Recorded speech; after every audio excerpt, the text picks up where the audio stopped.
اور اس کے لیے آپ کے پاس بائبل مقدس ہوگی، آپ نکال لیجئے دوسرا سلاطین اس کا 5واں باب۔ یہاں پر اگر پہلی آیت دیکھیں تو کوئی پڑھے گا؟ کوئی پڑھنا چاہتا ہے؟ جی پاسٹر جی میں پڑھتا ہوں۔ اوکے سلاطین کا 5 باب پہلی آیت۔ جی۔ اور شاہ ایران کے لشکر کا سردار نعمان اپنے آقا کے نزدیک ایک مغرور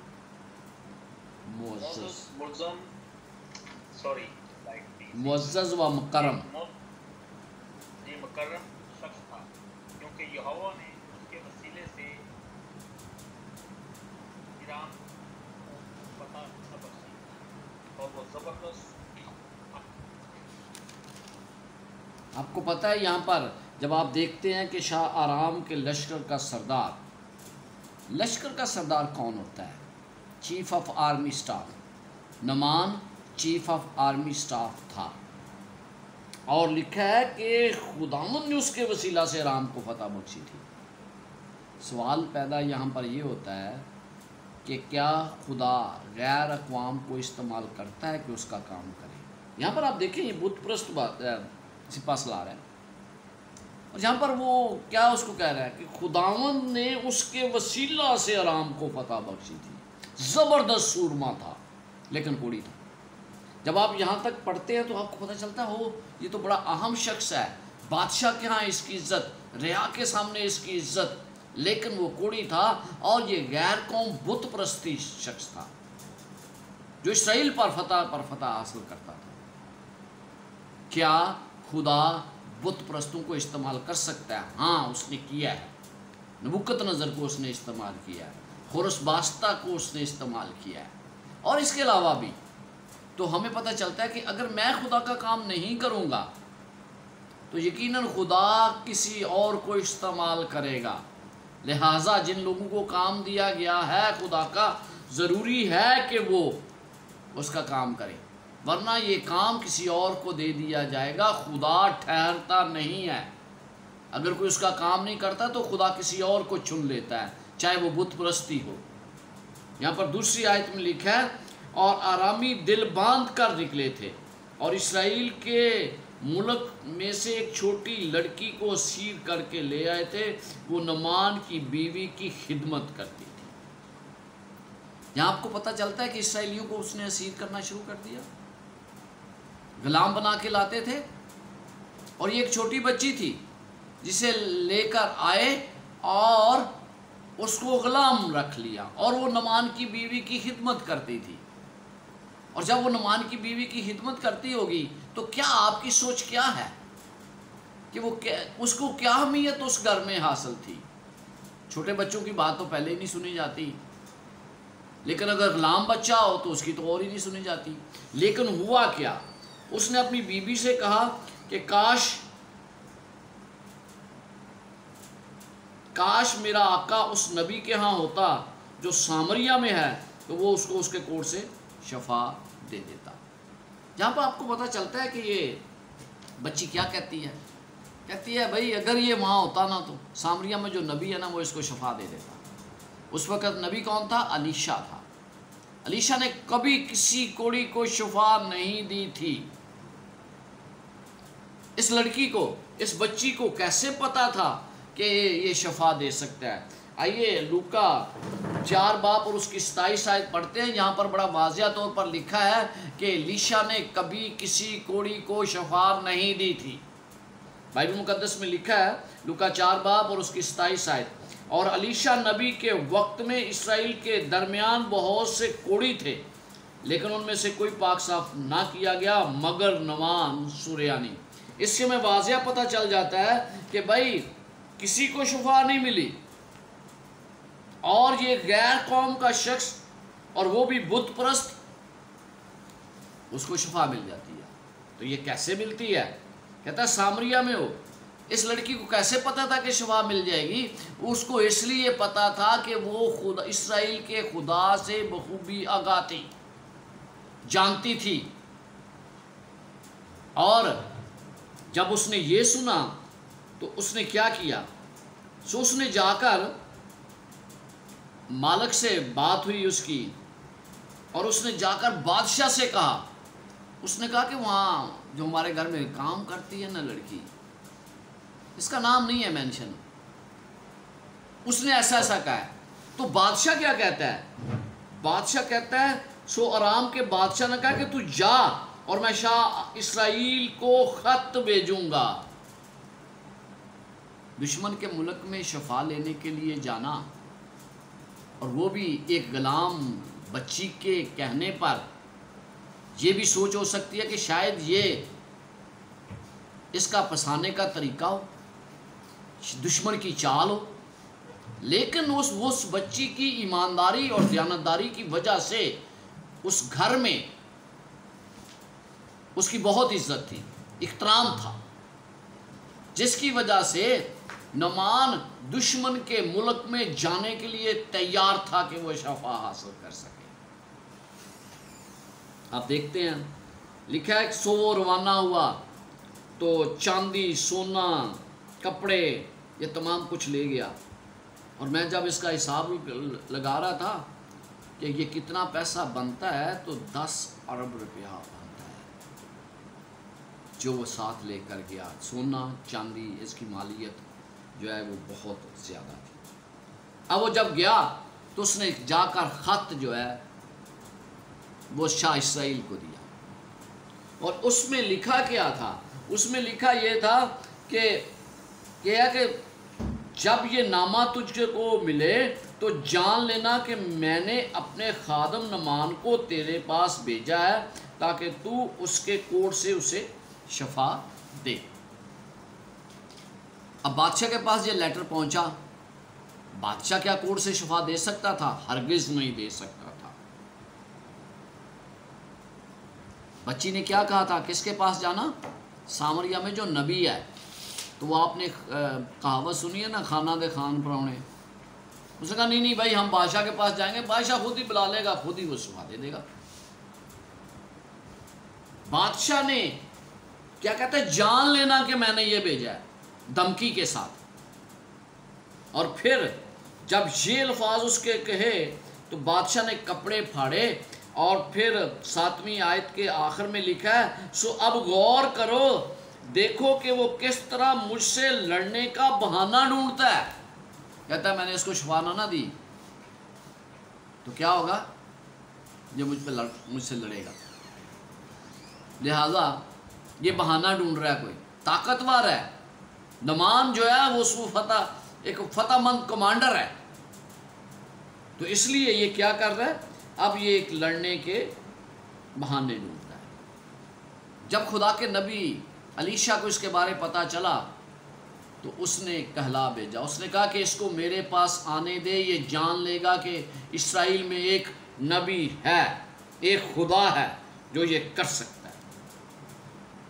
لہذا نعمان جو ہے وہ الیشا کے پاس جاتا ہے۔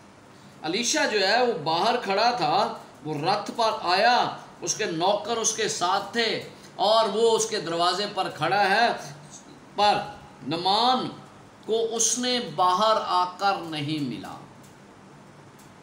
اس نے کہا جا یردن میں 7 گوتے لگا تو پاک صاف ہو جائے گا۔ جب اس نے یہ بات کی تو لکھا ہے نعمان ناراض ہو گیا، 11ویں آیت میں، پر نعمان ناراض ہو کر چلا گیا اور کہنے لگا کہ مجھے گمان تھا کہ وہ نکل کر ضرور میرے پاس آئے گا اور کھڑا ہو کر خداوند اپنے خدا سے دعا کرے گا اور اس جگہ کے اوپر اپنا ہاتھ ادھر ادھر ہلا کر کوڑی کو شفا دے گا۔ نعمان شفا لینے ضرور آیا تھا۔ نبی کہہ رہا ہے کہ جا کر 7 گوتے لگا، وہ کیا کہہ رہا ہے؟ وہ کہہ رہا ہے کہ بھائی یہ طریقہ ٹھیک نہیں ہے، عزیزوں مجھے خدا شفا دے گا لیکن میرے طریقے کے مطابق نہیں۔ بعض کا ہم خدا سے شفا چاہتے ہیں لیکن ہمارا اپنا طریقہ ہوتا ہے، خدا اس طرح کرے، یا تیل، یا کبھی وہ کیا کہتے ہیں پانی لے آتے ہیں، کبھی اپنے طریقے سے شفا چاہتے ہیں۔ تو شفا مجھے مل جائے گی لیکن میرے طریقے سے نہیں. یہ غیر قومیں جو ہے نا، یہ ان کا طریقہ ہے کہ کس طرح شفا دینی ہے. تو میرے عزیزو، ایسا ہرگز نہیں ہے کہ مجھے اور آپ کو یہ جاننا ہے کہ شفا خدا مجھے دے گا، لیکن خدا کی مرضی کے مطابق. وہ کہتا ہے میں اس میں کیوں غوطے لگاؤں بھائی دریائے اردن میں؟ کیا جو دریا ابنا اور فرفر جو شام کے ملک سے آتے ہیں وہ تو اس سے کہیں زیادہ صاف ہے، تو میں وہاں نہیں نہا سکتا، مجھے یہاں پر نہیں نہانے کی ضرورت. وہ واپس مڑ گیا، واپس مڑا اور اس نے کہا کہ میں واپس جا رہا ہوں. واپس مڑا، اس کے نوکر اس کے پاس آئے، اس کہنے لگے کہ دیکھ نبی نے تجھے چھوٹا کام کہا ہے، اگر کوئی بڑا کام کہتا تو پھر بھی تو کرتا، لہذا کیوں نہیں تو غوطے لگا لیتا؟ اس نے کہا چلے جی لگا لیتا. نعمان کی مجھے بات بڑی اچھی لگتی ہے. پہلے وہ کتنی نوکروں کو امیت دیتا تھا، اس سے مجھے پتہ چلتا ہے. کیا اس نے پہلے وہ چھوٹی بچی کی بات مان کر دشمن کے ملک میں چلنے کے لیے تیار ہو گیا. یہاں پر جو نوکر ہوتے ہیں نا، نوکر جب وہ اس سے کہتے ہیں نا تو وہ کام کرنے کے لیے تیار ہو جاتا ہے. شفا اس کو چاہیے، فتح مند کمانڈر ہے، دریا کے پانی کے نیچے اترتا ہے. سب سے پہلے وہ اپنی تگمے اتارتا ہے، تگمے جو اس کی فتح کو ظاہر کرتے تھے. آپ کو پتہ لازمی طور پر وردی کے ساتھ تو وہ غوطے نہیں لگائے گا، تو سب سے پہلے تگمے اتارتا ہے، پھر وہ نیچے اترتا ہے. تو عزیزو ایک بات اور آپ نے یاد رکھنی ہے کہ جب مجھے شفا چاہیے تو مغروری میں شفا نہیں ملتی. اس کو اپنا غرور ختم کرنا ہے. اس نے وہ مغروری کے تغمے جو تھے وہ اتارے، اور جب وہ اتارے تو وہ پانی میں نیچے اترا. پانی میں نیچے اترا. نوکر باہر کھڑے ہیں، دیکھ رہے ہیں کہ ان کا مالک پانی کے نیچے اترا ہے. 7 غوطے لگانے کے لیے نبی نے کہا ہے. وہ شروع کرتا ہے، باہر کھڑے کہتے ہیں 1، پھر وہ دوسرا غوطہ لگاتا ہے 2، تیسرا غوطہ لگتا ہے 3. وہ ہر بار اپنے جسم کو دیکھتا ہے، کوئی فرق نہیں پڑ رہا. میرا آپ سے سوال ہے، اگر آپ کسی ڈاکٹر کے پاس جاتے ہیں بیماری کی حالت میں، اور وہ آپ کو میڈیسن دیتا ہے، آپ لا کر میڈیسن کھاتے ہیں، 1 خوراک کھاتے ہیں، 2 کھاتے ہیں، 3 کھاتے ہیں، کوئی فرق نہیں پڑتا، آپ کیا کریں گے؟ آپ ڈاکٹر کو چینج کر لیں گے. یہاں پر 3 غوطے لگائے، کوئی جسم کو فرق نہیں پڑا. نبی نے کہا ہے 7. یہاں پر نعمان کو دیکھیں کہ وہ پھر چوتھا غوطہ بھی لگاتا ہے، 5واں لگاتا ہے، 6واں لگاتا ہے، جسم کو دیکھتا ہے، کوئی فرق نہیں پڑا. لیکن جیسے ہی وہ 7واں غوطہ لگاتا ہے، نیچے جاتا ہے، اور جب اوپر آتا ہے تو اس کا جسم ایک بچے کی مانند شفاف ہو جاتا ہے. یہ ہے خدا کی قدرت. یہاں پر ایک اور بات مجھے آپ سے کہنی ہے کہ خداوند 100% کمٹمنٹ چاہتا ہے، 99 بھی نہیں. اگر میں خدا کے ساتھ 99% وفادار ہوں، اگر میں خدا کے 10 احکام میں سے 9 مانتا ہوں لیکن 1 نہیں مانتا، تو کیا خدا میری سنے گا؟ میرا آپ سے سوال ہے، کیونکہ یہاں پر اگر وہ 6 غوطے لگا کے باہر آ جاتا تو کیا اس کو شفا مل جاتی؟ ہرگز نہیں. اب وہ چلتا ہے واپس، اتنا زیادہ مال لے کر آیا تھا. اس نے کہا میں جا کر گفٹ دیتا ہوں. تو اس نے علیشا کے گھر کے دروازے پر کھڑا ہوا. علیشا باہر آیا، اور آپ کو پتا ہے پہلے علیشا باہر نہیں آیا تھا.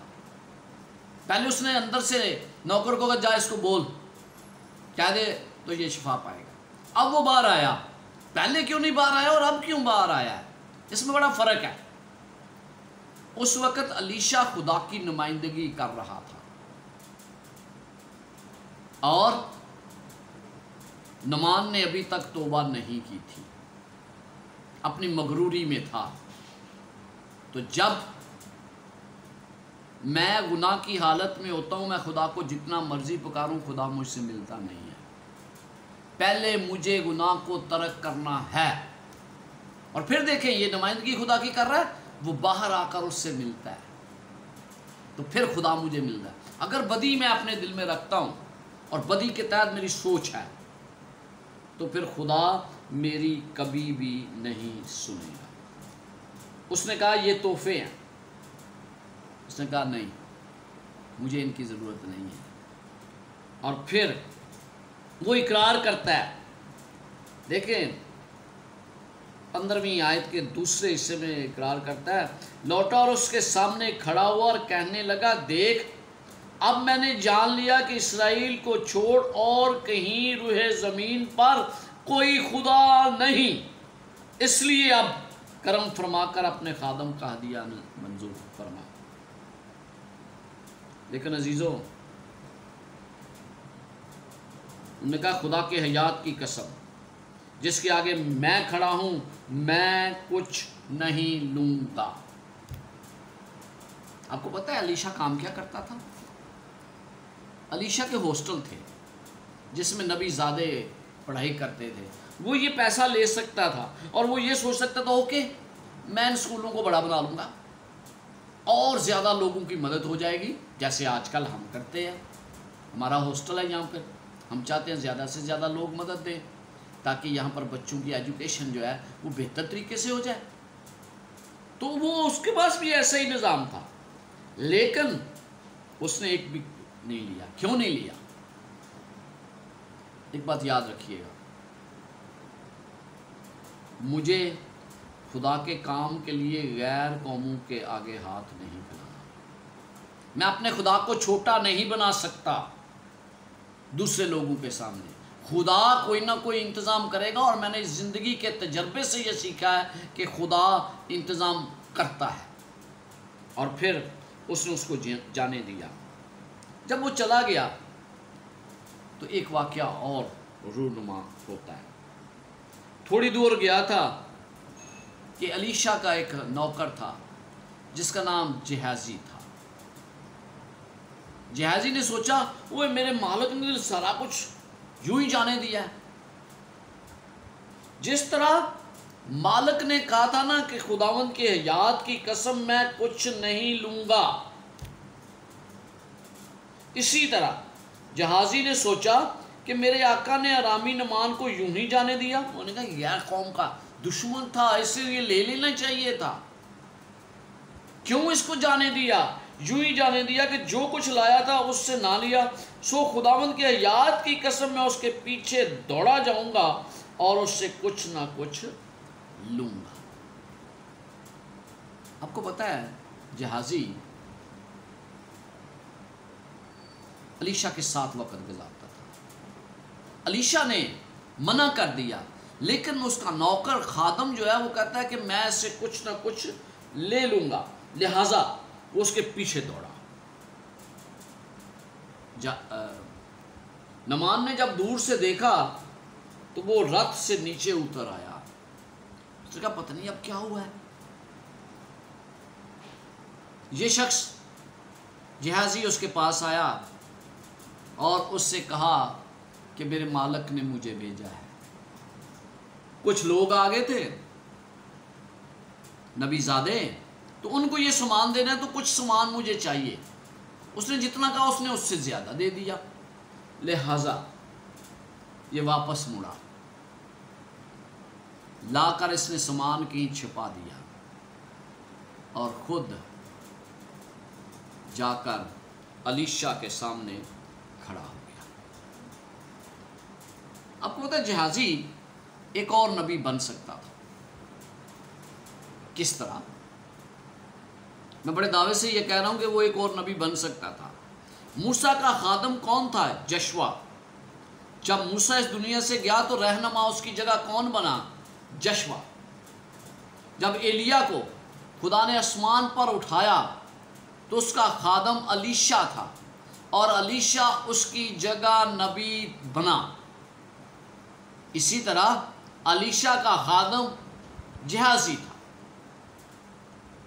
ممکن تھا کہ جہازی ایک اور نبی ہوتا، لیکن اس نے یہ دنیاوی چیزوں کا لالچ کیا، اور نبی تو کیا بننا، خدا کی بادشاہ سے بھی دور ہو گیا۔ بات یاد رکھیے گا، دنیاوی چیزوں کا لالچ مجھے خدا کی بادشاہ سے دور کر سکتا ہے۔ اس کے سامنے جا کھڑا ہوا اور کہنے لگا، نبی اس سے پوچھتا ہے کہ تو کہاں سے آیا ہے؟ وہ کہتا ہے تیرا خادم تو کہیں گیا ہی نہیں ہے۔ جھوٹ بول دیا نا۔ اس نے کہا تیرا خادم تو یہی تھا۔ کیا الیشا یہ جانتا تھا کہ یہ کہاں سے آ رہا ہے؟ یس، یقیناً جانتا تھا۔ پھر اس نے پوچھا کیوں؟ وہ اس کو ایک اور موقع دے رہا تھا کہ یہ اب بھی مان جائے اور جو کچھ اس نے کیا اس کا اقرار کرے۔ تو میرے عزیزو، خدا مجھے اور آپ کو بار بار موقع فراہم کرتا ہے۔ He give a second chance to us۔ تو یہاں پر بھی اس کو ایک اور چانس ملا، لیکن اس نے اس چانس کو رد کر دیا، اور جب اس نے اس چانس کو رد کر دیا تو خدا کا بندہ اس سے کہتا ہے کہ جب میں نے تجھے جب وہ آدمی آیا تھا تو کیا تیرا دل میرے ساتھ نہیں تھا؟ تو نے یہ کیا کیا؟ اور میں اسی 5ویں باب کی آخری آیت پڑھ رہا ہوں، 27 آیت۔ اس لیے نعمان کا کوڑ تجھے اور تیری نسل کو سدا لگا رہے گا۔ سو وہ برسا سفید کوڑی ہو کر اس کے سامنے سے چلا گیا۔ شفا کس کو ملی؟ ایک غیر قوم کے شخص کو۔ کوڑ کس کو ملا؟ جو شاید سبت کو بات کے لیے جاتا تھا، سنڈے کو بھی بات کے لیے جاتا تھا، خدا کے نبی کے ساتھ رہتا تھا، خدا کے ساتھ اس نے معجزات دیکھے۔ نعمان نے تو کچھ بھی نہیں دیکھا تھا۔ اس دن ایک غیر قوم کا شخص شفا پا گیا، لیکن برگزیدہ لوگوں میں سے جہازی جو ایک نبی بن سکتا تھا، اس کو کوڑ ملا۔ اور آپ کو یہ یاد رکھنا چاہیے، یہودا اسکریوتی جہازی کی نسل سے تھا۔ وہ کوڑ کی بیماری، لالچ کی بیماری جو جہازی کی تھی، وہ اس کی پوری نسل میں سرایت کر گئی۔ تو عزیزو، آخر میں چند باتیں آپ سے کرنا چاہتا ہوں، اور اگر آپ نے ابھی تک نہیں سنا، شاید ادھر ادھر کام کر رہے ہوں، کیونکہ اس کا بڑا فائدہ ہوتا ہے، لوگ لگا کے تو ادھر ادھر کام کرتے رہتے ہیں۔